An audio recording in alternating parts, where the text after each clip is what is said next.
पाठवून द्या. हो हो हो देते.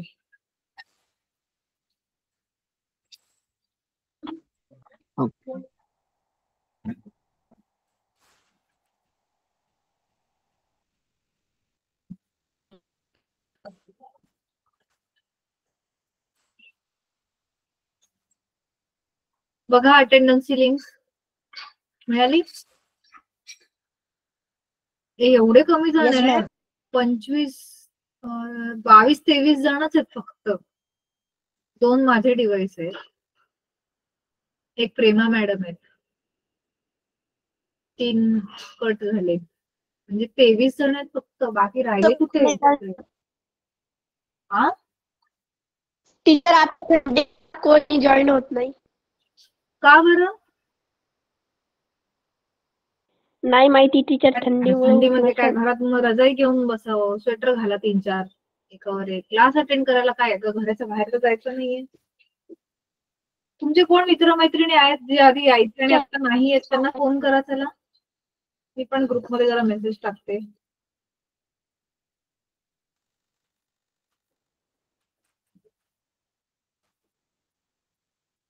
हॅलो टीचर, फोन करायला गेलं ना क्लास करतोय. Hello teacher. हा टीचर, आमच्या गावाचे ना 4 जण होते, त्याच्यापैकी नयन कधी कधी जॉईंट असतो आणि दर्शन आणि तो ज्ञानेश्वर हे दोघी कधीच जॉईंटच नाही होत. अच्छा,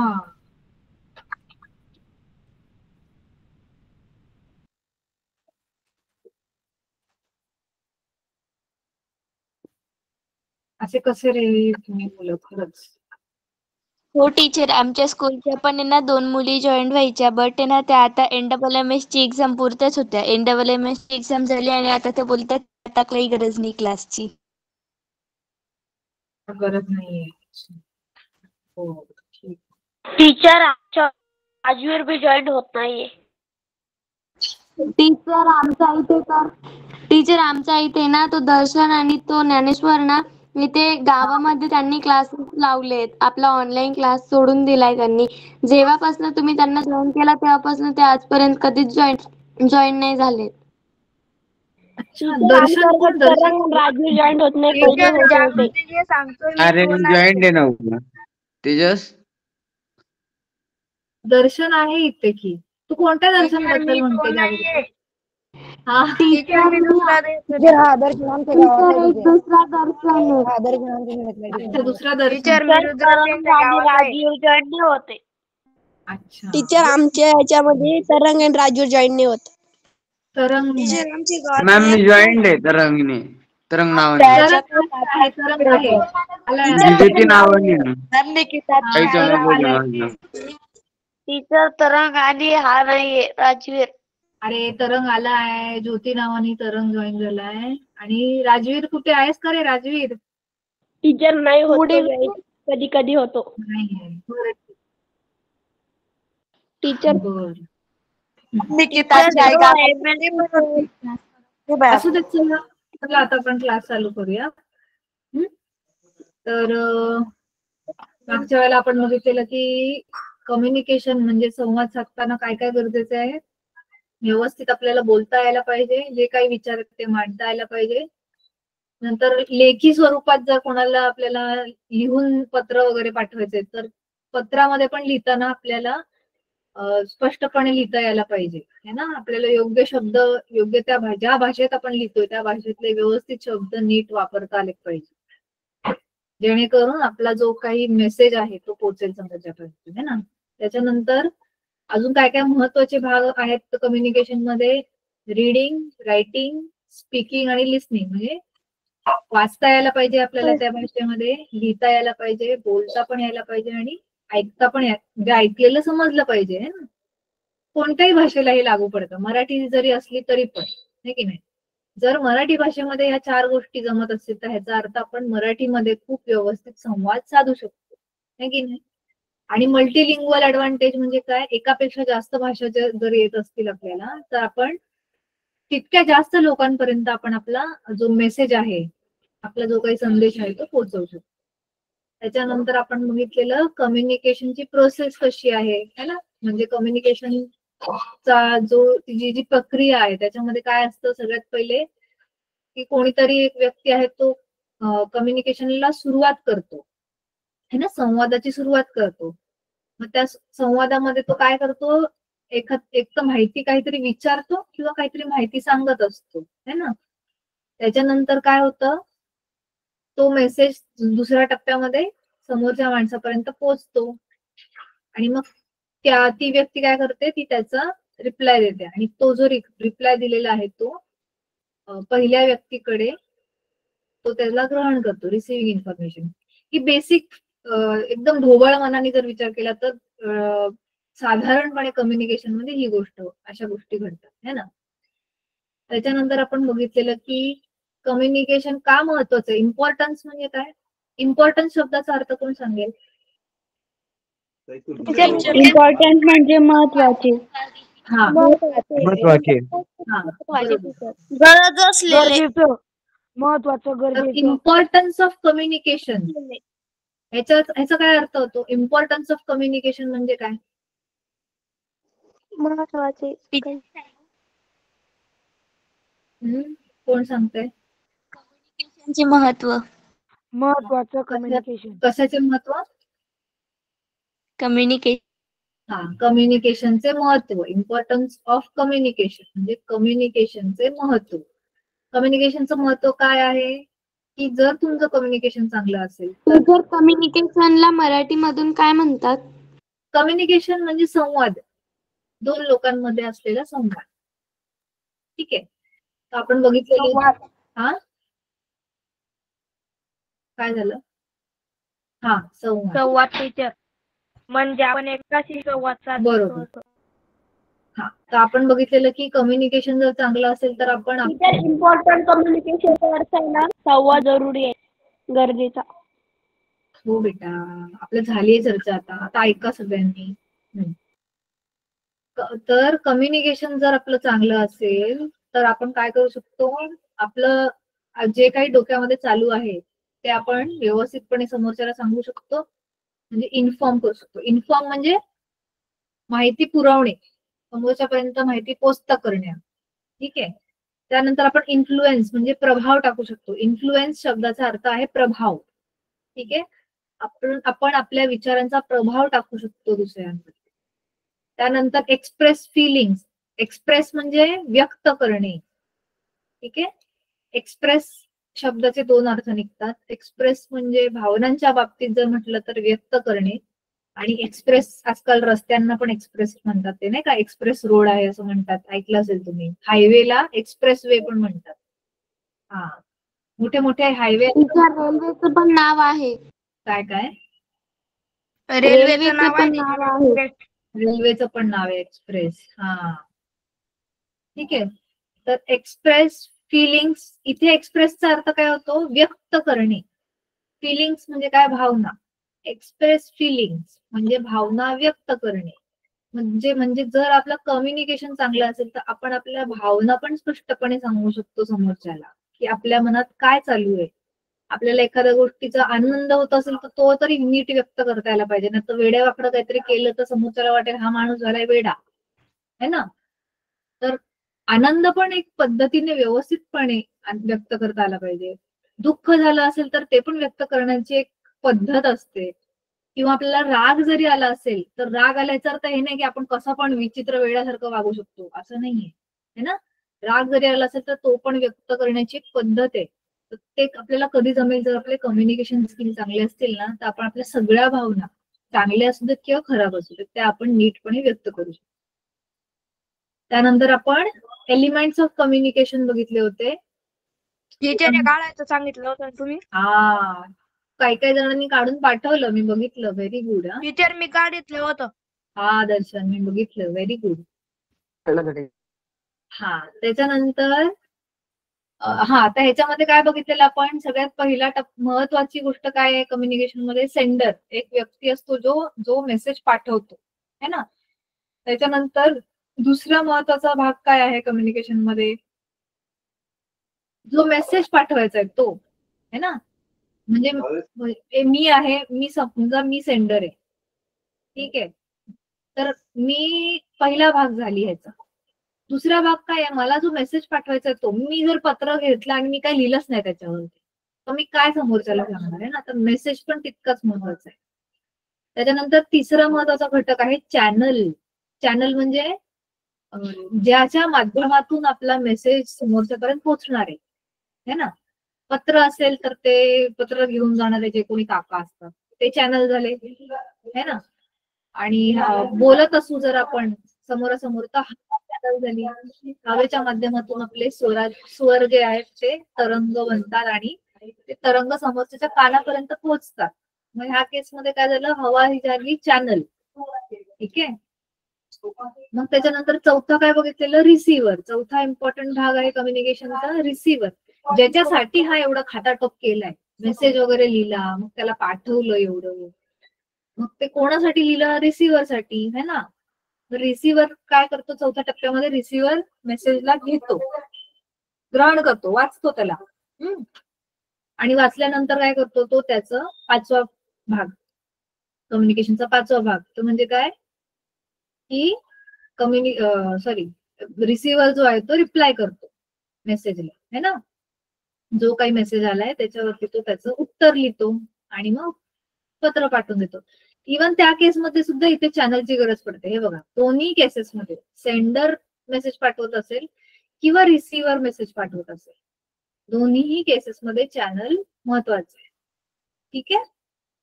सेंडर आणि रिसिव्हर शब्दाचा अर्थ क्लिअर आहे सगळ्यांना? हो टीचर. कोण असं आहे ज्याला सेंडर आणि रिसिव्हर ह्या दोन्हीपैकी एकाही शब्दाचा अर्थ माहित नाही, असं कोणी असेल तर एकदम मोकळेपणाने बोला, अजिबात घाबरू नका. सगळ्यांना माहिती आहे? हो टीचर. ओके.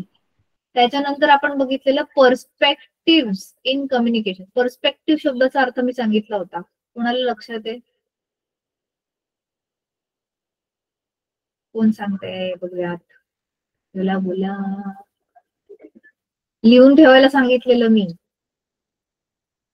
काय टीचर? टीचर काय? पर्स्पेक्टिव्ह या शब्दाचा अर्थ मी मागच्या वेळेला सांगितला होता. काय आहे या शब्दाचा अर्थ? बोला. मुलांनो. टीचर मी सांगू? हा बोल मयूर, बोल. दृष्टिकोन. Yes, very good Mayur, very good. तर पर्स्पेक्टिव्ह इन कम्युनिकेशन ह्याचा अर्थ काय होतो आता?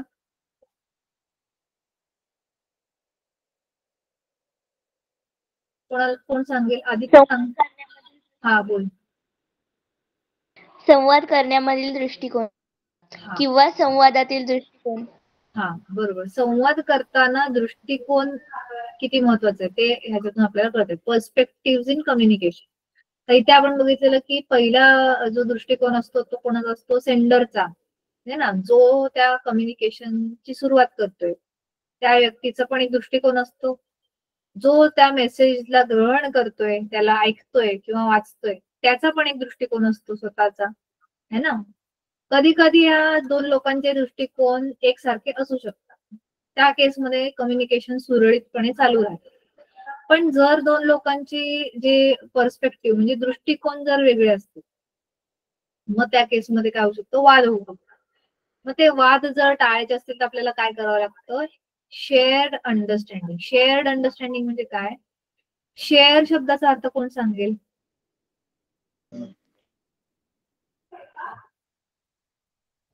कसला टीचर? शेअर्ड. पाठवणे. शेअर म्हणजे एखादी गोष्ट दुसऱ्याला पाठवणे. शेअर शब्दाचा अर्थ बरोबर आहे. शेअर शब्दाचा अर्थ वाटणे हा सुद्धा होतो. बरोबर आहे. एखाद्या वस्तू दुसऱ्याला दिले, नाही तर मग आपण वेगवेगळा काही पाठवणे पण होतं ना. पाठवणे किंवा शेअर म्हणजे पाठवणे.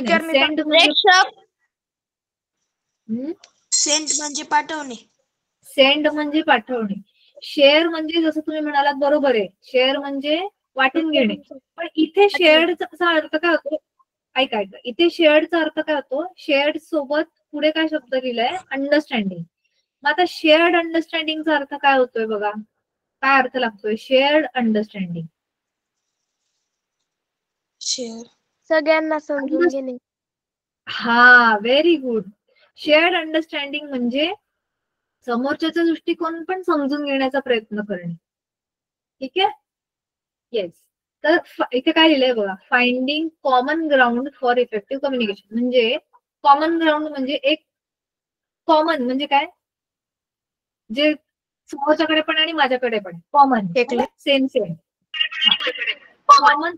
हा, तर कॉमन ग्राउंड म्हणजे जर ह्या दोन लोकांचं एखाद्या विषयावर पटत नसेल तर त्यांना अशा एखाद्या गोष्टीवरती एकमत व्हावं लागेल जिथे त्यांचं मत जुळतंय, बरोबर, तरच ते कम्युनिकेशन नीट पुढे चालू राहू शकतं. नाहीतर दरवेळेला जर एक माणूस आपलंच खरं करतोय आणि दुसरा पण आपलंच खरं करतोय, जर एकमेकांचं म्हणणं समजून घेण्याचा प्रयत्नच नसेल करत कोणी, तर मग त्या केसमध्ये ते कम्युनिकेशन फेल होतं. ठीक आहे, आलं लक्षात? आलं टीचर. येस. आता आपण बघूया पुढे, हे जे आपलं अर्धवट राहिलं होतं मागच्या वेळी. फॅक्टर्स अफेक्टिंग कम्युनिकेशन, ह्याचा अर्थ कोण सांगितलं?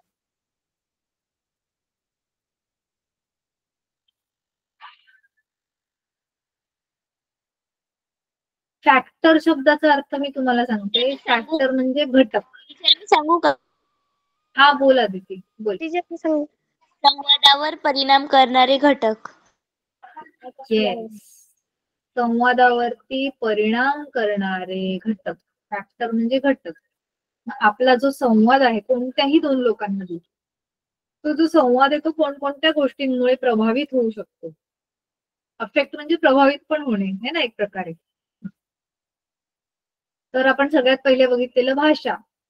ठीक आहे, जर दोन लोकांची भाषा एकसारखी नसेल, वेगवेगळी भाषा असेल, एक चायनीज भाषा बोलतोय आणि एक हिंदी भाषा बोलतोय, तर काय होईल? काहीच कळणार नाही कोणाला, है ना. इथे काय लिहिलंय बघा, in case of use of incorrect words, unfamiliar language and lack of detail, language can act as a barrier to communicate. आता बघा, इनकरेक्ट वर्ड्स म्हणजे काय? चुकीचे शब्द. तुम्हाला सांगायचंय एक, पण तुम्ही शब्द वेगळेच वापरताय, तुम्हाला योग्य ते शब्द सुचत नाहीयेत त्यावेळेला. असं होतं आपलं कधी कधी, आपल्याला काहीतरी सांगायचं असतं पण आपल्याला योग्य ते शब्द त्यावेळेला आठवत नसतात आपलं म्हणणं समोरच्याला सांगण्यासाठी. हो मॅम. हा, तर त्या केसमध्ये पण आपलं कम्युनिकेशन जे आहे ते फेल होऊ शकतं. इनकरेक्ट वर्ड्स, चुकीचे शब्द आपण वापरतोय किंवा योग्य ते शब्द नाही वापरतो त्यावेळेला. दुसरं काय, अनफॅमिलियर लँग्वेज, समोरच्याची भाषा आपल्याला नाही कळते, कसं बोलणार आता, नाही बोलू शकत, है ना. And lack of detail. Lakh of detail म्हणजे, डिटेलचा अर्थ काय आहे? डिटेलला मराठीत काय म्हणतात? बारकावे. हा, डिटेल म्हणजे बारकावे. म्हणजे तुम्हाला जी गोष्ट सांगायची आहे समोरच्याला, ती तुम्ही जितक्या स्पष्टपणे सांगता येईल तितक्या स्पष्टपणे नाही सांगत आहात तुम्ही वरवर त्याला सांगताय, असं असं झालं, असं असं झालं, तर समोरच्याला नीट कळणारच नाही ना. एखादी गोष्ट आहे अशी आहे, म्हणजे काय काय गोष्टी अशा असतात की त्यांना आपण साधारणपणे जरी सांगितलं तरी समोरच्याला कळतात, पण काही गोष्टी अशा असतात की तुम्हाला त्या व्यवस्थितपणे सांगाव्या लागतात डिटेलमध्ये, है ना. उदाहरणार्थ, आपण जर डॉक्टरकडे गेलो तर डॉक्टरकडे आपल्याला काय होतंय, जे काय आजार आपल्याला होतोय, आपल्याला ते डिटेलमध्ये बारकाईने सांगता आलं पाहिजे की सर मला इथे इथे दुखतंय, असं असं होतंय, हे खाल्ल्यावर मला दुखतंय. तुम्ही जितक्या डिटेल प्रमाणे त्याला जितक्या बारकाईने सांगाल तितका डॉक्टरला तुमच्या आजाराचं मूळ आहे ते लगेच पकडता येईल, है ना. पण जर तुम्ही वरवर सांगताय सर इथे दुखतंय, डॉक्टर इथे दुखतंय फक्त, बाकी कधी कधी काय लागलं वगैरे तुम्ही त्यांना काहीच सांगत नाही, कुठच्या तरी भीतीने किंवा काही कारण असू शकतं, मग त्या केसमध्ये पण कम्युनिकेशन तिथे फसतं. ठीक आहे, म्हणजे आपण उदाहरण देऊ का? हा, बोल बेटा, बोल. टीचर, भांडणं झाले का मग आपण थोडं थोडं सांगतो ना, तर पूर्ण सांगितलं भांडणं कमी होऊन जाईल, मिटून जाईल असं. हा बरोबर, बरोबर बोललास बेटा. तर या केसमध्ये काय होतं, language can act as a barrier to communicate what one wishes to convey. तिन्ही केसेसमध्ये जर योग्य शब्द नाही वापरले आपण, किंवा आपल्याला समोरची भाषा येत नसेल, किंवा समोरच्याला आपली भाषा येत नाही, आणि लॅक ऑफ डिटेल म्हणजे आपण व्यवस्थितपणे त्याला बारकाईने जर समोरच्याला सांगत, जेवढं गरजेचं आहे तेवढं तरी कमीत कमी डिटेलमध्ये सांगायला पाहिजे, है ना. म्हणजे असं नाही की आपण अगदी प्रत्येक छोटी छोटी गोष्ट सांगायलाच पाहिजे असं नाही, पण जिथे जेवढं गरजेचं आहे तेवढं तरी आपल्याला सांगता आलं पाहिजे. ठीक आहे. आणि जर ते नाही जमलं आपल्याला करायला, तर मग आपलं कम्युनिकेशन तिथे हे होतं. ठीक आहे, अडखळतं. हा हा काय म्हटलं बेटा? डिस्ट्रॉय. डिस्ट्रॉय नाही रे होत. कम्युनिकेशन फेल झालं असं म्हणू शकतो एक प्रकार. ठीक आहे. आणि अच्छा, इथे लँग्वेजच्याच कॅटेगरीमध्ये ह्याला लिहिलेलं आहे की लॅक ऑफ डिटेल म्हणजे काय होतं ना, समजा आता एखादी भाषा, उदाहरणार्थ तुमच्या केसमध्ये मी एक एक्झाम्पल किंवा माझं एक एक्झाम्पल घेते. अच्छा, तुमचं स्पॅनिश भाषेचं एक्झाम्पल घेऊया. तुम्ही सगळे स्पॅनिश भाषा शिकताय तुमच्यातले बरेच जण, आहे ना? हो टीचर. हा, आता तुम्ही स्पॅनिश भाषेमध्ये बोलताना तुम्हाला साधारणपणे कळेल, तुमच्याशी जर कोणी स्पॅनिश व्यक्ती बोलायला आला तर तुम्हाला साधारण शब्द आता बरेचसे माहिती झाले, है ना, तर तुम्हाला वरवर सगळं कळेल.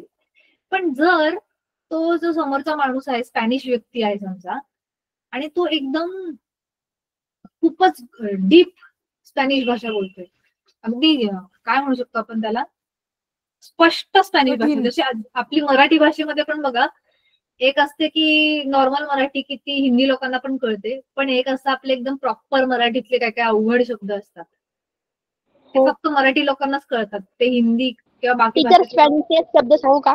हा बोल ना. टीचर बायला म्हणतात स्पॅनिश मध्ये चाव. बायला चाव म्हणतात. अच्छा, वा. चाव चाव चाव चाव. चाव चाव. ओके. तर माझा मुद्दा इकडे लक्ष द्या आधी, स्पॅनिश नंतर बोलू आपण.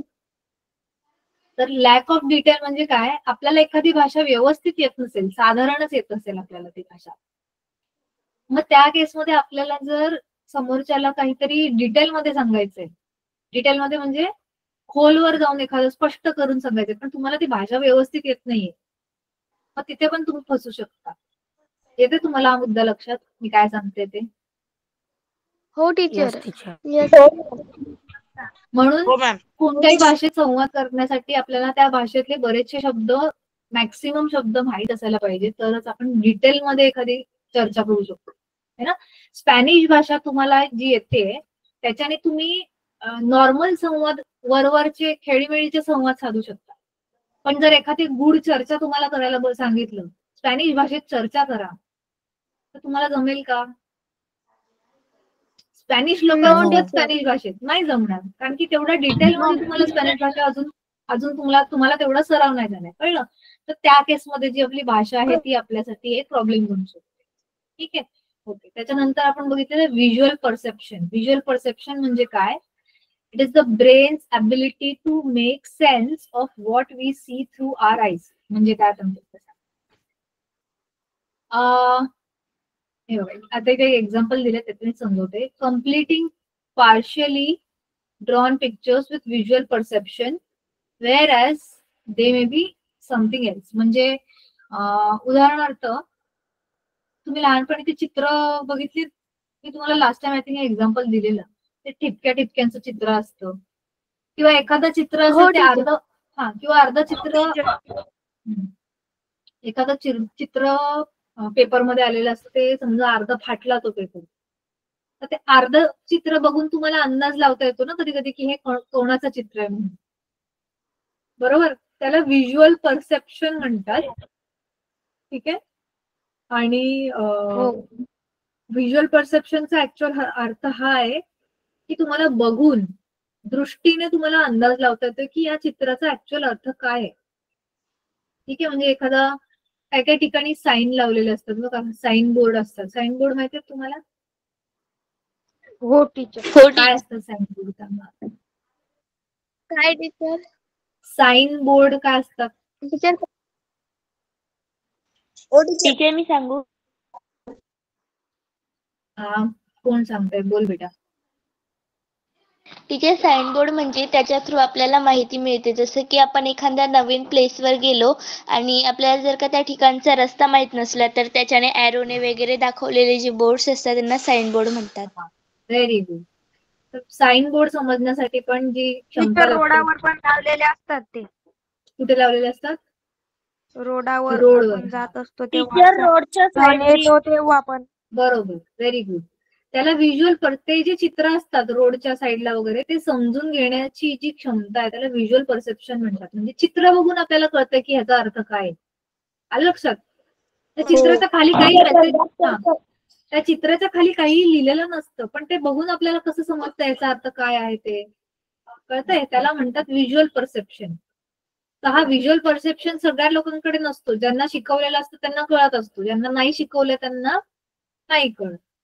ठीक आहे. हा टीचर शाळेच्या बाहेर पण लावलेले असतात. हा बरोबर. येस. टीचर आपण रस्त्याने जात असतो ना टीचर, तेव्हा रस्त्यावर एक गाव येतं ना तेव्हा तिथे बोर्ड लावलेलं असतं टीचर, सावधान असं पुढे गाव आहे बुवा असं. हा बरोबर. Very good. टीचर उदाहरण सांगू का एखादं? टीचर आपल्याला जर हॉस्पिटल माहित नसलं ना तर तिथं कोपऱ्याला आहे ना एक बोर्ड असतो प्लसचा. टीचर प्लसचं चिन्ह असतं. प्लसचं चिन्ह म्हणजे काय असतं? प्लसचं चिन्ह म्हणजे hospital hospital hospital hospital teacher. Teacher एखादा नवीन व्यक्ती असला ना तर त्याला हॉस्पिटल त्या गावात माहिती असलं मग तो साईन पाहून मग ओळखण तिथं हॉस्पिटल आहे. Very good. ओके, आता पुढचं बघूया. Past experience. आपले जे पूर्वीचे अनुभव असतात, आपल्या आयुष्यातले जुने अनुभव जे असतात, ठीक आहे, ते सुद्धा आपल्या संवाद करण्याच्या ॲबिलिटीवरती, क्षमतेवरती प्रभाव टाकतात. ठीक आहे. पास्ट एक्सपिरियन्स कसा प्रभाव टाकतात बघा. लेटिंग आवर अर्लियर एक्सपिरियन्स टॉक. हा बोल बेटा.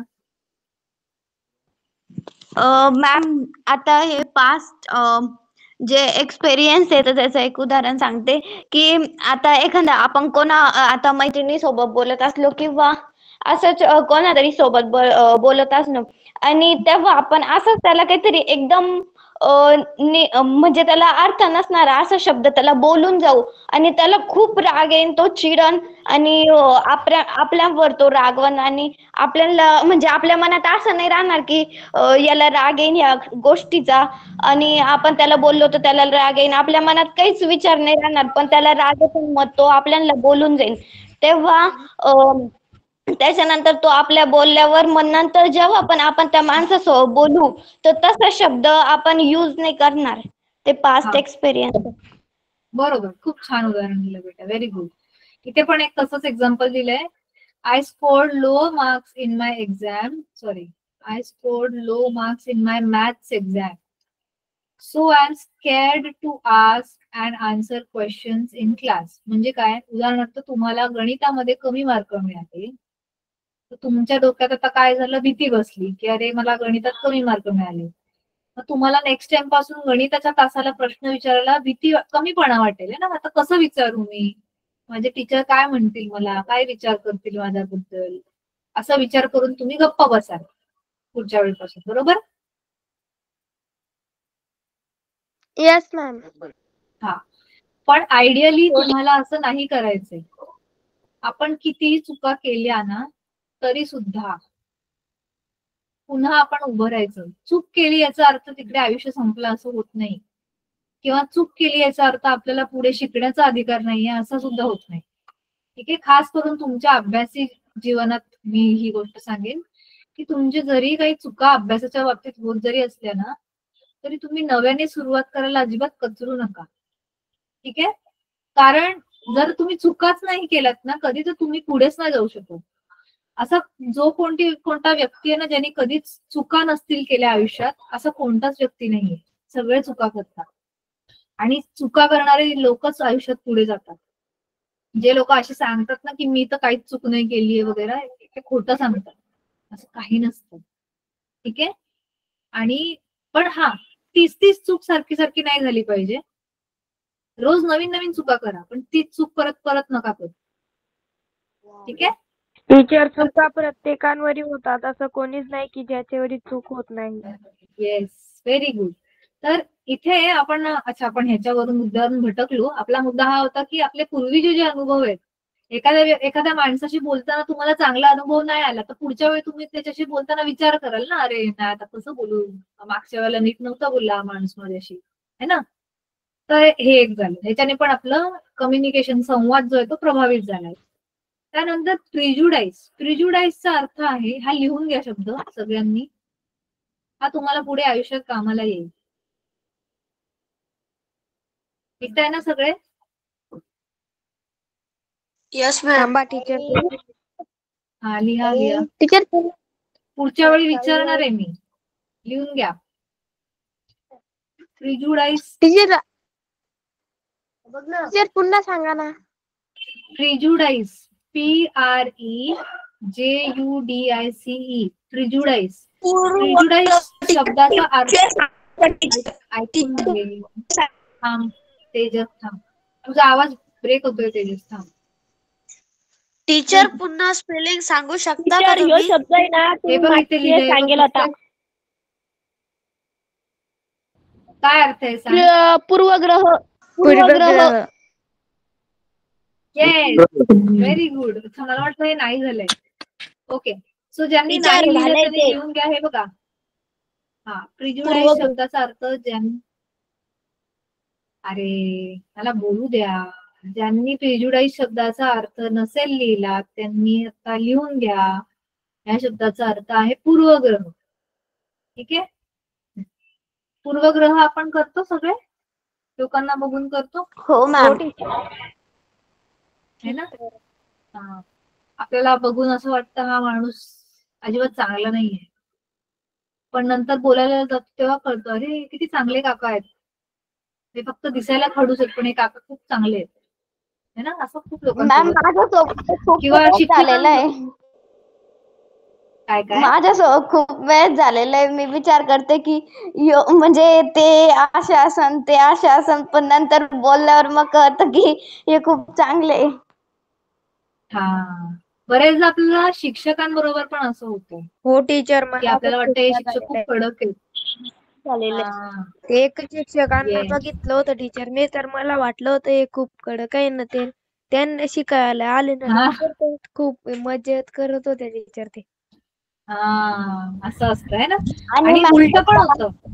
एकदा हा? काय झालं होतं की ना, आम्ही जेव्हा ना 7th स्टँडर्डला होतो तेव्हा ना म्हणजे इंग्लिशचे सर होते ते नेमकीच त्यांची बदली आमच्या इथं झाली होती. तर तेव्हा त्यांना एकदा पेपरच्या टायमाला बघितलं होतं, इतकं घाबरलो होतो.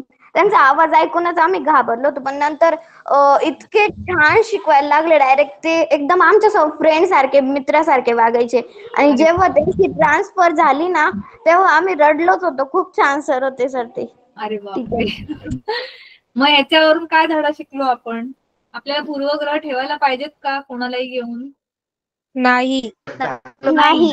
जोपर्यंत No, आपण ma'am. नाही ठेवायला पाहिजे. जोपर्यंत त्या माणसाला आपण वैयक्तिकरित्या ओळखत नाही, त्याच्याशी बोलत नाही, तोपर्यंत आपण काही त्याच्याबद्दल मत बनवलंच नाही पाहिजे. आपल्याला काय माहिती, तुम्हाला माहिती हे उलट पण होतं. कधी कधी काही काही लोक दिसायला खूप स्मार्ट आणि सुंदर बिंदर असतात ना, तर आपल्याला वाटतं की हे खूप चांगले असतील, पण बोलायला गेल्यावर कळतं ते किती चांगले आहेत ते. हो होतं टीचर. असं पण झालंय. हो टीचर. हा.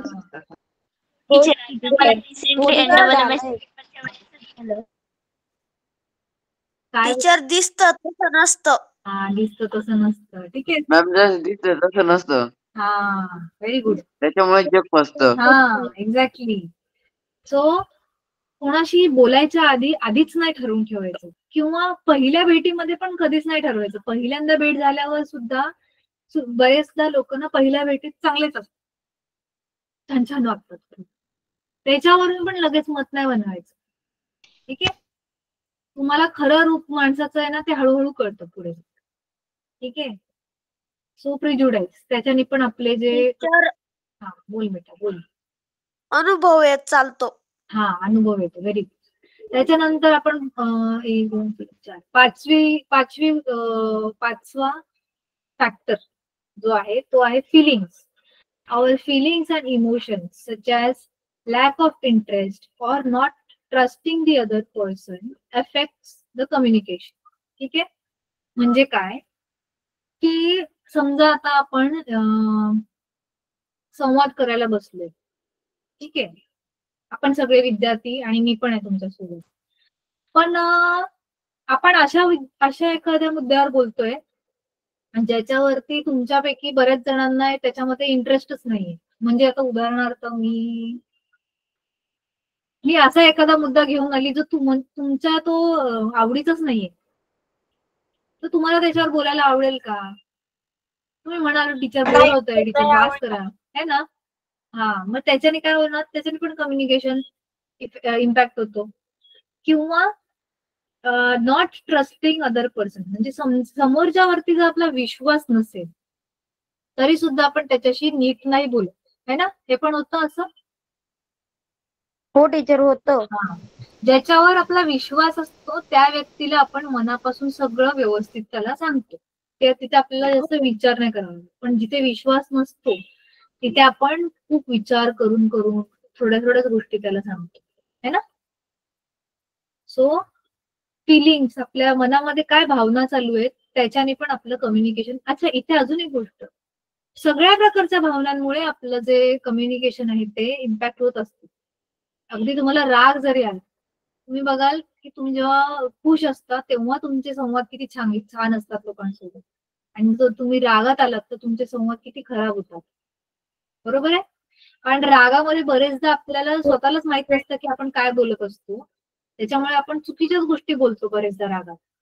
त्याच्यामुळे पण कम्युनिकेशन फेल होतं. ठीक आहे, खराब होतं कम्युनिकेशन. तर शिव्या पण देतो आपण केव्हा केव्हा. काय देतो? शिव्या. आणि शिव्या अजिबात नाही द्यायच्या कधीच. एका सुशिक्षित माणसाच्या तोंडातून शिव्या अजिबात शोभा देत नाही. ठीक आहे, खास करून तुम्ही सगळी मुलं, मला नाही वाटत तुमच्यापैकी कोणी देत असेल, पण चुकून जर तुमच्या तोंडातून निघत जरी असेल ना तरी ते बंद करा आजपासून. कारण शिव्या देणं हे एका तुच्छ माणसाचं लक्षण आहे. म्हणजे आपण आपल्या बुद्धीची पातळी दाखवतो समोरच्याला की आपण किती खालच्या थरातले होतो. ठीक आहे, आणि शिव्या देऊन आपण समोरच्याचा अनादर करत असतो, आणि इनडायरेक्टली आपण पण समोरच्याकडनं मग शिव्या, आपल्याला पण शिव्या मिळणार. आपण जर शिव्या देतोय समोरच्याला तर मग आपण ही अपेक्षा नाही ठेवली पाहिजे की समोरच्याने आपल्या डोक्यावर फुलं टाकायला पाहिजे. टीचर जैसी करनी वैसी भरनी. हा, एक्झॅक्टली. तर आपल्याला जर आवडत नाहीये की आपल्याला कोणी शिव्या द्याव्या तर आपण सर्वप्रथम सुरुवात आपण करावी, आपण नाही द्यायच्या कधीच. ठीक आहे, येस. सो आणि जरी कितीही राग आला, समोरच्याला जितक्या सन्मानाने त्याला आपलं मत सांगता येईल तितकं सांगायचं. अगदी नसेलच समजत त्याला म्हणायचं बाबा तुझ्या घरी जा, मी माझ्या घरी जातो, आपण नको बोलूया थोडे दिवस, है ना. राग शांत झाल्यावर बोलूया. ही गोष्ट वाईट असते. काय शिव्या देणं ही गोष्ट वाईट असते टीचर.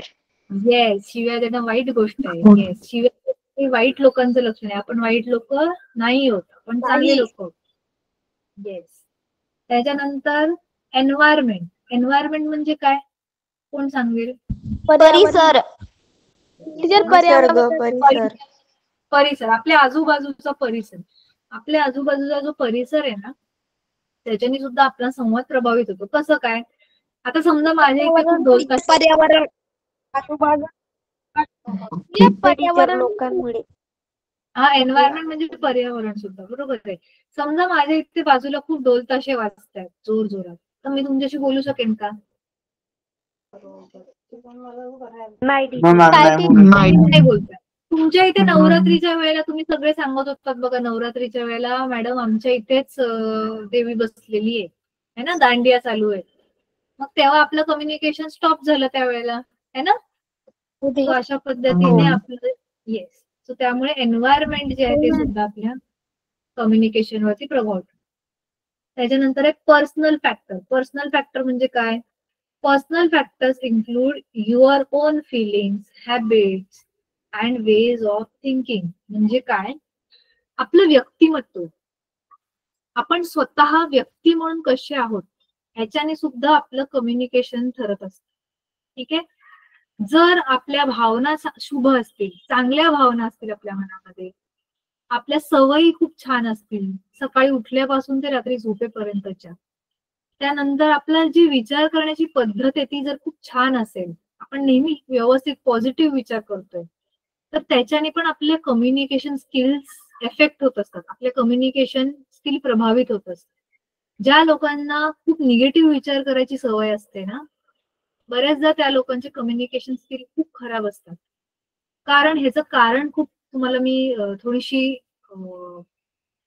खूप गहन गोष्ट सांगते. गहन, डीपला काय म्हणतात, गहरी गोष्ट सांगते जरा, हिंदीमध्येच येते. खोलवर जाऊन एखादी गोष्ट सांगते. खोलवर येस, की जेव्हा आपले विचार खूप निगेटिव्ह असतात, निगेटिव्ह म्हणजे काय, वाईट विचार चालू असतात डोक्यात आपल्या. वाईट हा, तर नकारात्मक. त्यावेळेला नकारात्मक विचार चालू असतात. त्यावेळेला काय होतं, ऑटोमॅटिक आपले शब्द पण आपल्या तोंडातून चांगल्या गोष्टी येतात का जेव्हा आपला मूड खराब असतो तेव्हा? नाही नाही, है ना? नाही मॅम. हो टीचर.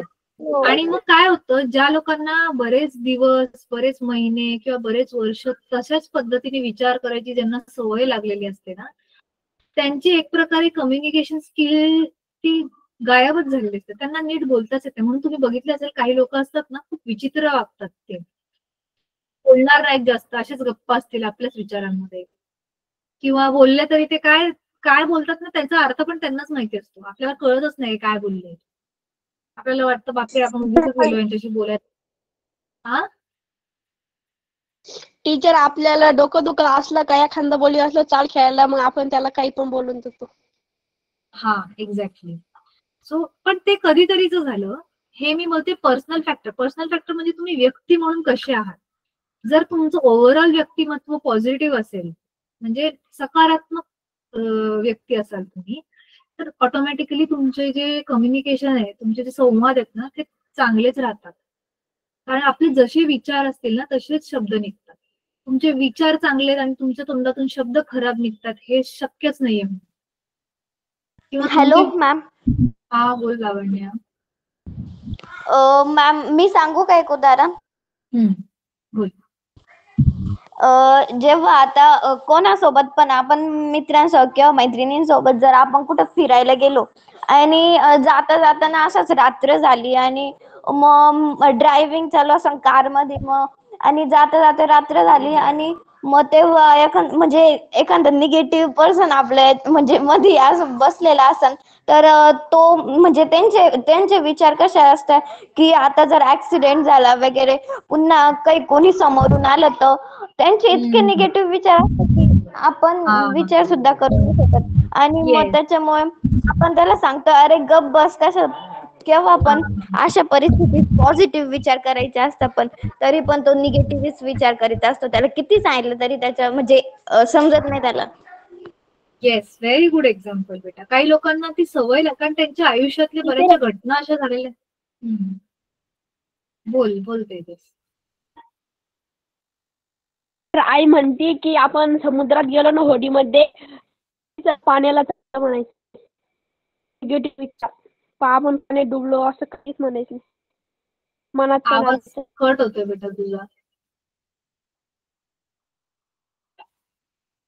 बरं ठीक आहे, ऐका. मला थोडस काहीतरी ऐकायला आलं, पण पूर्ण नाही ऐकायला आलं. तर एकंदरीत टीचर, हा बेटा थांब, आता मला पूर्ण करू देत, थांब. आज आपण कधीपासून ह्याच स्लाइडवर होतो. हा, तो पर्सनल फॅक्टर्स मध्ये आपलं व्यक्तिमत्व जे आहे ते एकंदरीतच आपल्या कम्युनिकेशन वरती प्रभाव टाकत असतो. ठीक आहे, जर आपले कम्युनिकेशन स्किल चांगले नाहीयेत, याचा अर्थ कुठे ना कुठे अजून पण आपलं व्यक्तिमत्व अजून चांगलं घडवण्याची आपल्याला गरज आहे. ठीक आहे, ओके. त्यानंतर कल्चर. अच्छा, आणि आपलं व्यक्तिमत्व कसं चांगलं बनवायचं हे पण आपण पुढे शिकणार आहोत. ठीक आहे, आपल्या पुढे ह्याच्यावरती पण सेशन्स आहेत, मीच घेणार आहे, टेन्शन नको.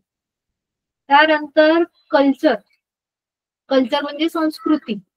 ठीक आहे, science which have a different meaning in different cultures, such as showing a thumb may mean good job done for some people but may be insulting to others. म्हणजे काय, प्रत्येक देशाची किंवा प्रत्येक राज्याची वेगवेगळी संस्कृती असते, है ना.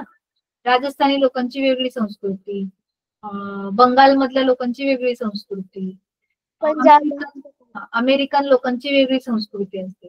तर आता काही प्रत्येक संस्कृतीमध्ये ना, प्रत्येक हातवाऱ्याला किंवा प्रत्येक गोष्टीला वेगवेगळे अर्थ असतात. जसं की इथे एक उदाहरण दिलंय की असं आपण ठेंगा दाखवतो ना असं, ह्याला आपण नॉर्मली आता इंग्लिश भाषेमध्ये किंवा आपल्या नॉर्मली आता माहित झालंय की ह्याचा अर्थ काय आहे, की आपण ऑल द बेस्ट म्हणतोय किंवा सहमती दाखवतोय समोरच्याला की येस गुड जॉब, ओके, असं आपण काहीतरी म्हणतोय ना, सकारात्मक आहे थोडक्यात त्याचा अर्थ. टीचर हा? ऑल द बेस्ट टीचर त्याला तोंड केलं का ठेंगा ठेंगा. तेव्हा टीचर आपण जेव्हा परीक्षेला जाता ना ऑल द बेस्ट करतो तेव्हा exactly teacher all the best म्हणतो टीचर आपण. एक्झॅक्टली. तर एकंदरीतच आपल्या माहितीमध्ये ह्याचा अर्थ काय आहे, ह्या ऍक्शनचा अर्थ पॉझिटिव्ह आहे, ऑल द बेस्ट. चांगला अर्थ निघतो ह्याचा आहे ना. पण काही संस्कृती अशा आहेत, काही देश असे आहेत ज्याच्यामध्ये असा ठेंगा दाखवणं ह्याला चुकीचा अर्थ समजतात त्याचा. आता काय अर्थ आहे ते मला माहित नाही, पण इथे लिहिलंय some people for some people may be insulting. ठीक आहे. टीचर तो हँड असतो ना त्याला उलटा केला का त्याला ठेंगा म्हणतात. हो बरोबर आहे. पण आता आपल्या पण भारत देशात वेगवेगळ्या आपण काही गोष्टी करतो ना. तर जसं की आता बेस्ट एक्झाम्पल ऐका बेस्ट एक्झाम्पल आठवलं मला. आपल्या भारतीय संस्कृतीमध्ये चप्पल घरात घालून येणं ही चांगली गोष्ट मानली जाते का? नाही. ते काय करायचे, ते सगळीकडे बुट घालूनच फिरायचे. इंग्रज काय करायचे, सगळीकडे ते बुटांशिवाय म्हणजे बूट काढणं हे त्यांच्या दृष्टीने अस्वच्छता. कळतंय? ह्याला म्हणतात कल्चरल डिफरन्स. कल्चर, त्यांचं कल्चर वेगळं आहे, त्यांची संस्कृती वेगळी, आपली संस्कृती वेगळी आहे. आपल्या संस्कृतीमध्ये चप्पल घालून आपण घरात येऊच शकत नाही. त्यांच्या संस्कृतीमध्ये ते जिथे जातात तिथे चप्पल घालूनच फिरतात. घराच्या आत पण ते चप्पल, ऑफिसच्या आतमध्ये पण चप्पल है ना. येस. सो हे आहे कल्चरल डिफरन्स. तर आता इथे हे तर मी चप्पलांचं उदाहरण दिलं, बट कम्युनिकेशन मध्ये सुद्धा वेगवेगळे जे हातवारे आहेत आपले, त्याचा वेगवेगळ्या संस्कृतीमध्ये वेगवेगळा अर्थ निघू शकतो. त्याच्याने पण आपलं जे कम्युनिकेशन आहे ते प्रभावित होतं. ठीक आहे. त्याच्यानंतर आता ही शेवटची स्लाइड मला पूर्ण करू द्या. आता मध्ये कोणीच बोलू नका. शेवटचे 2 स्लाइड आहेत. मग हा चॅप्टर पूर्ण होईल, म्हणजे नेक्स्ट टाइम आपल्याला नवीन चॅप्टर सुरू करता येईल. ठीक आहे. So 7 C's of effective communication म्हणजे काय? इफेक्टिव्ह कम्युनिकेशनचा अर्थ आहे प्रभावीपणे संवाद करणे, प्रभावीपणे कम्युनिकेट करणे. तर प्रभावीपणे जर आपल्याला कम्युनिकेट करायचंय त्याच्यासाठी 7 C म्हणजे काय? शॉर्ट फॉर्म आहे. 7 शब्द आहेत हे.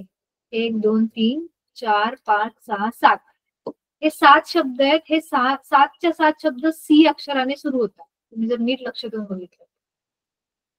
आले तुमच्या लक्षात?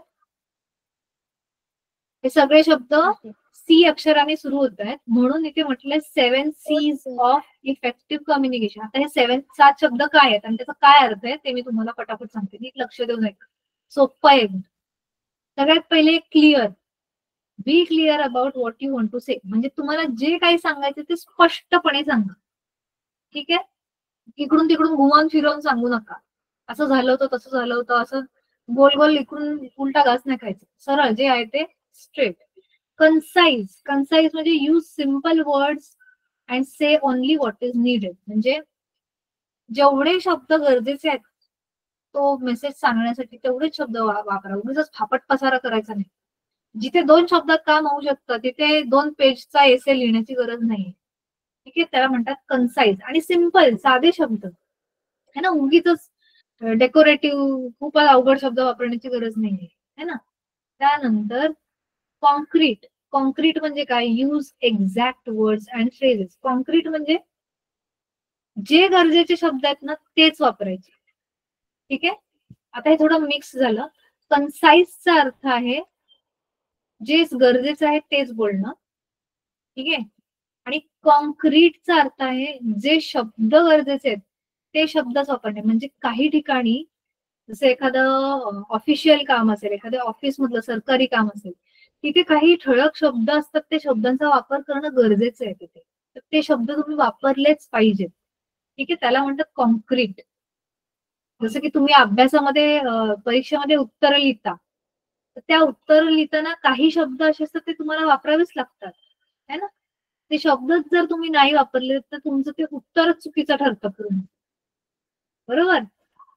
तर त्या केसमध्ये इथे हा कॉन्क्रीट वाला जी गोष्ट आहे ती लागू होते की जे शब्द जिथे गरजेचे ते शब्द तिथे तुम्हाला वापरलेच पाहिजे. त्यानंतर correct, use correct spelling, language and grammar. योग्य शब्द वापरा, योग्य ते स्पेलिंग लिहा. जर लेखी असेल तर योग्य स्पेलिंग करेक्ट लिहा, कारण चुकीच्या स्पेलिंगमुळे पण शब्दाचा अर्थ बदलतो बरेच. बरोबर. So use correct spelling, language म्हणजे भाषा पण जिथे जी गरजेची भाषा आहे तीच वापरा ना. उगीच आता एखाद्या ठिकाणी इंग्लिश नाही कळते त्या लोकांना आणि मी उगीच शायनिंग मारायला तिथे सगळ्यांच्या समोर इंग्लिश फाडफाड करते, काय फायदा आहे त्याचा?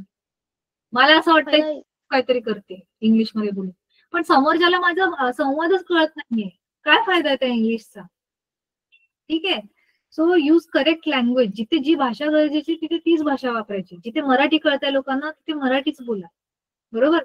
अँड ग्रामर, ग्रामर म्हणजे व्याकरण, योग्य ते व्याकरण वापर. ठीक आहे. त्यानंतर आहे कोहरंट. कोहरंट म्हणजे काय? Your word should make sense and should be related to the main topic. म्हणजे आता हे लक्ष देऊन ऐका सगळ्यांनी मुलांना, तुम्ही ज्या कुठच्या मुद्द्यावरती समोरच्याशी संवाद साधताय तर तुमचं जे काही तुम्ही जे काही बोलताय ना ते त्या मुद्द्याला अनुसरून असायला पाहिजे. ठीक आहे. म्हणजे उदाहरणार्थ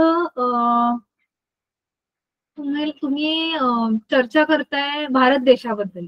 ठीक आहे. सपोज आपण सगळे मिळून भारत देशाबद्दल चर्चा करायला बसलोय, पण बोलता बोलता आपण भरकटलो आणि वेगळंच काहीतरी बोलायला लागलो है ना. भारत देशाबद्दल बोलायच्या ऐवजी आपण अमेरिकेबद्दल बोलायला लागलो, तर त्या कम्युनिकेशनला काय अर्थ राहिला का?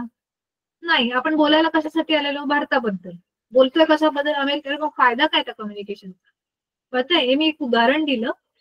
ह्याचं रिअल लाईफ मध्ये खूप तुम्हाला अनुभव आले असतील की आपण समोरच्याला माहिती एका विषयाबद्दल विचारायला जातोय, पण तो सांगतोय काहीतरी बोलतोच आपल्याला, अरे मला जे कामच आहे ते तर सांग. ते सांगितलंच नाही, वेगळंच काहीतरी सांगत राहिले.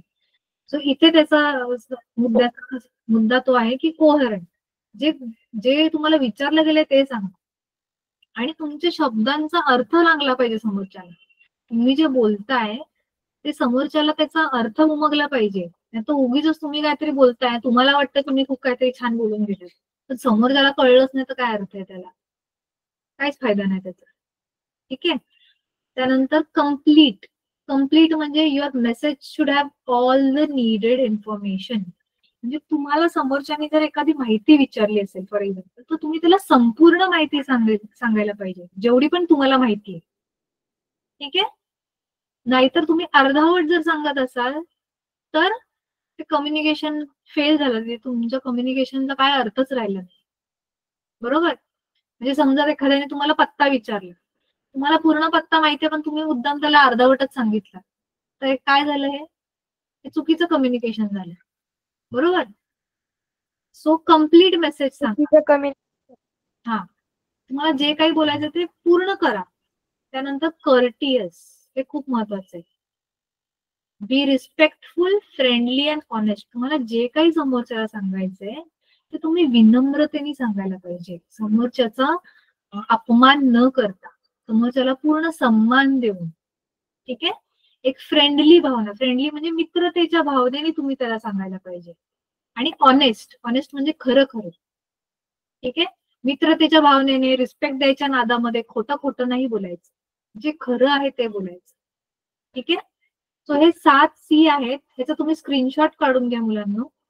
टीचर काढलेला आहे. Very good. काढलेला आहे टीचर आधीच काढलेला आहे. टीचर होमवर्क सांगते होमवर्क सांगते. आता आपण पुढच्या भागात काय बघणार? टीचर मी काढलेला नाही होता. ऐकून घ्या, थांबा जरा. वाजलेत बघा किती, मला संपवू द्या पटकन. पुढच्या क्लासमध्ये आपण काय बघणार आहोत? Methods of communication. पुढच्या क्लासमध्ये आपण ऍक्च्युली व्हर्बल कम्युनिकेशन बघणार आहोत डिटेलमध्ये. पण मेथड्स ऑफ कम्युनिकेशन म्हणजे कम्युनिकेट करताना, संवाद साधताना काय काय घटक आहेत महत्वाचे. मॅम. सगळ्यात पहिले आहे वर्ब. हा मॅम. टाइम होने वाला है, अगले क्लास हा हा मॅम. मॅम अटेंडन्स लिंक चालू हा, हा. प्लीज. हे मी हॅलो टाकली टीचर, होती मग अशी. टीचर ती स्क्रीन दाखवा, मी स्क्रीनशॉट नाही घेत. मॅम लिंक टीचर मी नाहीये. आता जॉईन झालोय. तू लेट का जॉईन झालास?